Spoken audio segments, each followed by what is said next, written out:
ഇതുപോലൊരു comedy piece producer ബോംബാവാൻ വേണ്ടി പടം എടുക്കുന്നത് പോലെ മാജിക് ഫ്രെയിംസ് ലിസ്റ്റിന്റെ കാര്യമാണ്. സ്വന്തം പടമാണേലും അതിൽ വർക്ക് ചെയ്ത നടനെ പുച്ഛം, സംവിധായകനെ പുച്ഛം, അടപടലം പുച്ഛം, ഇതൊക്കെ പബ്ലിക്കിൽ പറയുക. അപ്പോൾ ഇത് വിറ്റുപോകണമെന്ന് ഇയാൾക്ക് പോലും ഇല്ലേ? പൃഥ്വിരാജ് കൂടി ഉണ്ടായിരുന്നപ്പോൾ മിനിമം ഗ്യാരണ്ടി പടങ്ങൾ കിട്ടിയിരുന്നതാണ്. ഇപ്പോൾ മാജിക് ഫ്രെയിംസ് എന്ന് കണ്ടാൽ ഓടി രക്ഷപ്പെട്ടുകൊള്ളുക. തലക്കരം മൂത്ത് നടന്മാരെ അറ്റാക്ക് ചെയ്യുമ്പോൾ ഓർക്കുക, ലിസ്റ്റിന്റെ പടം വന്നോ എന്നോർത്തല്ല പ്രേക്ഷകൻ വരുന്നത്, നിവിൻ്റെ പടം എന്തായി എന്നറിയാനാണ്. ലിസ്റ്റിന് അഭിനയിച്ചുകൂടി മെഴുകുന്നുണ്ട് സിനിമയിൽ. പിന്നെയുള്ള പരിപാടിയാണ് PR കോപ്പി പേസ്റ്റുകളാണ്.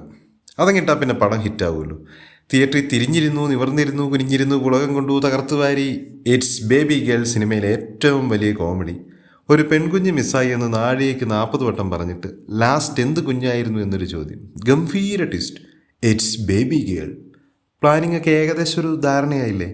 തുടക്കത്തിൽ വലിയ കുഴപ്പമില്ലാന്ന് തോന്നും, പക്ഷെ അടപടലം കയ്യിൽ നിന്ന് പോയ കഥയാണ്. ഇതുപോലെ മണ്ടൻ പോലീസുകാർ ആദ്യമായിട്ടാണ്. പുറകിലൊരു സാധനം വെച്ചിട്ട് മുമ്പിൽ തപ്പും. അതിനാ പുറകിൽ നോക്കാത്തതെന്ന് ചോദിച്ചാൽ മുമ്പിൽ നല്ല വെട്ടവും വെളിച്ചവും സൗകര്യമായിട്ട് തപ്പാലോ എന്ന ലൈൻ. നിവിൻ വലിയ കുഴപ്പമില്ല, കുറച്ച് സീൻസ് മാത്രമേ ഉള്ളൂ എങ്കിലും ആക്ടിംഗ് ഒക്കെ ഓക്കെയാണ്. ഈ അഭിമന്യു ഷമ്മിയെ ഓവർ ഹൈപ്പ് കൊടുത്ത് എടുത്താൽ പൊങ്ങാത്ത റോളായിപ്പോയി. എന്തോ പുള്ളി അൺഈസി ആയി തോന്നി. സംഗീതമൊക്കെ വൻ വെറുപ്പിക്കൽ. ഇതിൻ്റെ കൂട്ടി സ്ത്രീ ശാക്തീകരണം, പുരുഷ മേധാവിത്വം എന്നീ വിഷയങ്ങൾ കൂടി കുത്തിക്കയറ്റുന്നുണ്ട്. ഒരു സ്റ്റേജ് കഴിയുമ്പോൾ ആർക്കും വേണ്ടാത്ത ഒരു കൊച്ച്, പിന്നെ ആർക്കാടെ ഇത്ര ചൊറിച്ചില്ലെന്നേ നമുക്ക് തോന്നുള്ളൂ. ലിജോ മോളൊക്കെ ഇറങ്ങി അഭിനയിച്ചിട്ടുണ്ട്, പക്ഷേ ആ ക്യാരക്ടർ നല്ലൊരു ഫെയിലാണ്.